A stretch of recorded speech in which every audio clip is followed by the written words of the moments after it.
Salut à tous, j'espère que vous allez bien. On se retrouve aujourd'hui pour une nouvelle vidéo. On revient sur le match qui vient de se terminer. FC Barcelone Real Sociedad, c'était un choc puisque le Barça recevait au Camp Nou le leader du championnat espagnol.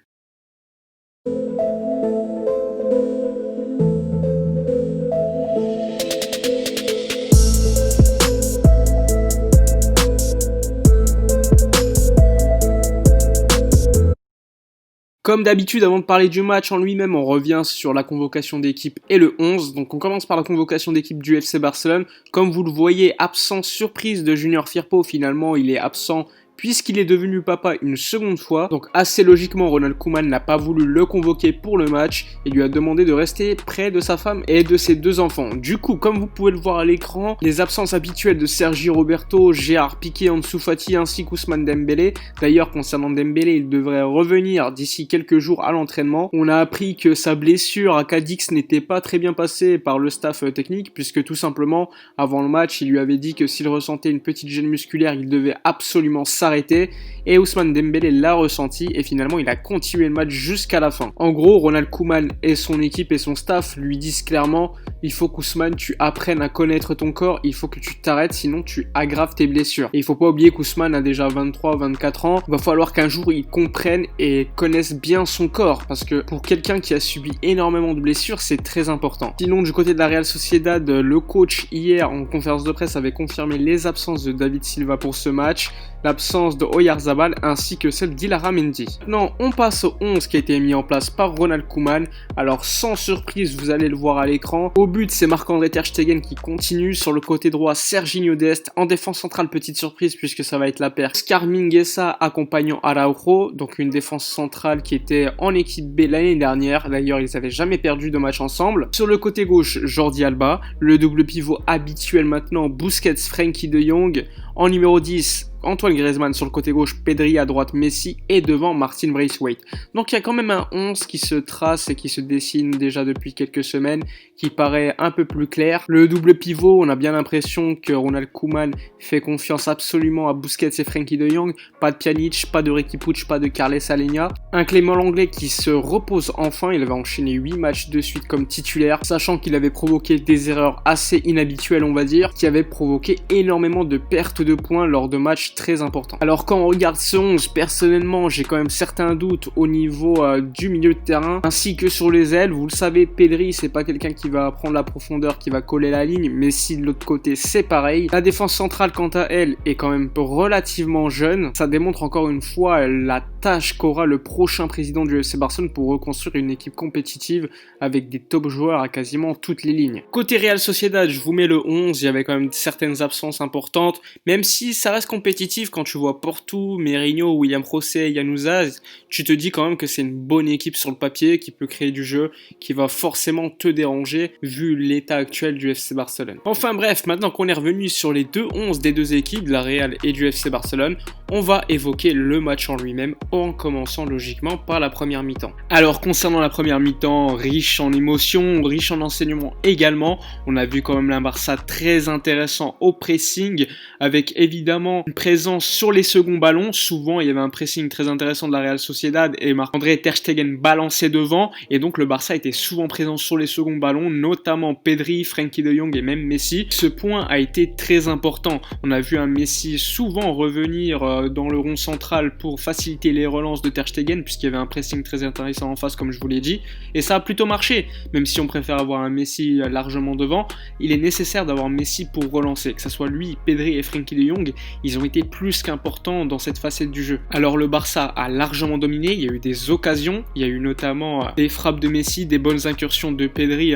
venues du milieu de terrain. On a vu que c'était un 4-3-3 avec un Pedri et un Frenkie de Jong très haut sur le terrain, donc quelque chose qui est plutôt très intéressant. On a vu un Martin Braithwaite finalement en place, c'est plutôt à gauche, un Griezmann plutôt sur le côté droit et un Messi assez libre sur le terrain. Ce qui est forcément à noter, c'est la présence et le niveau très élevé lors de la première mi-temps de Jordi Alba. Alors le Barça va encaisser un but malgré tout en premier et franchement quand on prend le but, je me dis que c'est pas possible, c'est cruel. Pour une fois qu'on voit un Barça très intéressant en championnat d'Espagne, on se fait punir sur un corner plutôt évitable même, puisque Montréal il est tout seul, il va te provoquer un corner à 1 contre 2. Finalement, après une erreur de marquage, on se prend un but. Après, le Barça a vite réagi, avec encore une fois une très belle action construite par Messi, Jordi Alba, Griezmann et encore une fois Pedri. Pedri fait une petite remise.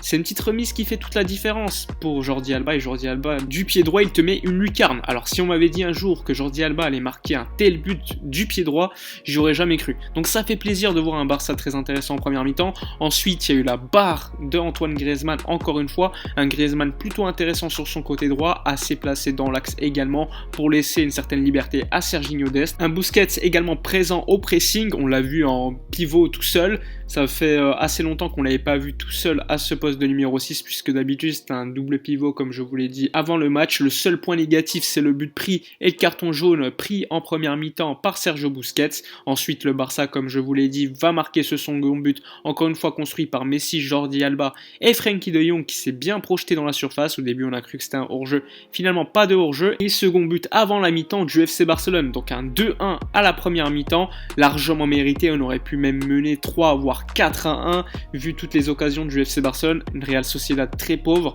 qui a créé aucune action. Il y a eu une frappe de Januzaj et le but évidemment de William José sur une erreur de marquage. Et globalement une première mi-temps très plaisante du FC Barcelone. Ça faisait assez longtemps qu'on l'avait pas vu, avec pas mal de joueurs à un très haut niveau. Je pense notamment à Pedri, Jordi Alba, Frenkie de Jong et un Braithwaite très utile malgré tout. Je vous mets les stats, vous le voyez, un Barça largement dominateur en première mi-temps. Concernant la seconde mi-temps, on a vu une mi-temps beaucoup plus équilibrée, même une Real Sociedad un peu plus offensive qui a essayé de revenir au score, notamment énormément d'occasions de la part des Basques. Il y a eu énormément de frappes en seconde mi-temps, le Barça a créé très peu. Il y a eu l'occasion pour Antoine Griezmann qui rate complètement le cadre, qui la remet même au gardien. Elle a été beaucoup plus difficile à rater qu'à mettre et finalement il l'a raté. Ça aurait été le 3-1, on aurait été tranquille pour la fin de match. Donc c'est un match capital, t'es obligé de marquer une telle action. Juste après il a une autre occasion et il tire sur le gardien. Donc les matchs ça se joue sur les détails. Et normalement Antoine Griezmann, un joueur de son niveau, il ne peut pas rater des occasions comme celle-ci. Donc évidemment après la Real Sociedad a essayé de revenir au score, ils ont dominé le match, ils ont eu la possession, ils se sont créés des occasions, il y a eu des changements très offensifs de leur part, même s'il y a eu une blessure de Januzaj qui nous a fait quand même énormément de mal lors de la première mi-temps et le début de la seconde mi-temps. Il y a eu évidemment le gros sauvetage de Pedri. Si Pedri n'arrivait pas, je pense que Isaac pouvait largement marquer le but, même s'il a mis du temps à enclencher. Encore une fois, Pedri, homme du match selon moi, mais sur cette seconde mi-temps, c'est clairement été le joueur qui nous a sauvés. Et du coup, juste après, on a eu un attaque-défense avec énormément de pertes de balles, que ce soit Serginho Dest, que ce soit Pjanic, que ce soit Carles Aleñá qui est rentré. Il y a eu évidemment le sauvetage de Marc-André Ter Stegen qui a été capital. Ça se joue évidemment sur des détails encore une fois. Et Ter Stegen qui montre comment un gardien peut te sauver encore une fois un match. On a quand même été très nerveux encore une fois, que ce soit les supporters ou même les joueurs. Énormément de pertes de balles, que ce soit au milieu de terrain ou en défense. C'est pas normal que le Barça se fasse autant peur. Face à une Real Sociedad beaucoup plus clinique, le Barça aurait même pu perdre le match, même si en vrai de vrai, quand on regarde le contenu sur les 90 minutes, le Barça a selon moi largement mérité et aurait dû mériter de gagner avec beaucoup plus d'avance. Enfin bref, on reste quand même déçu concernant la seconde mi-temps, mais satisfait par rapport à ce qu'on a vu en première mi-temps, ce qui était quand même inhabituel. N'oubliez pas de dire dans vos commentaires l'homme du match pour vous. Pour moi, c'est Pedri. N'oubliez pas de liker, commenter, vous abonner à la chaîne si ce n'est pas fait. Moi, je vous dis à la prochaine et d'ici là, comme d'habitude, portez-vous bien.